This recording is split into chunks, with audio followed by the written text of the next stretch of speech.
மகா சிவராத்திரி வந்து பார்த்தீங்கன்னா சிவன். அதுக்கு அடுத்து பார்த்தீங்கன்னா, எங்க குருஜி தான் வந்து ஞாபகம் வரும்.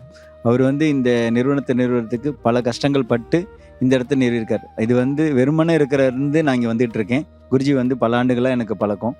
அவரு வந்து இந்த நிறுவனத்துக்கு வந்து வந்து அவளுடைய உழைப்பு வந்து அவ்வளோ குடுத்துருக்காங்க. எஃபெக்ட்ஸ் குடுத்துருக்காங்க.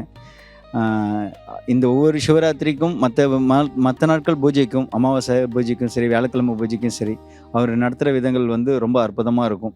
பல மக்கள் இங்க வந்துட்டு போவாங்க. ஒவ்வொருத்தரும் ஒரு கஷ்டங்கள் வந்து வந்துட்டு போவாங்க. ஸோ அவங்களது எல்லாமே நிவர்த்தி ஆகுறப்ப எங்களுக்கு ரொம்ப சந்தோஷமா இருக்கும். கைலாய வாசல்ல கால் வைக்கிறப்ப, இமாலயஸ்ல கால் வச்ச அந்த ஃபீல் இருந்தது.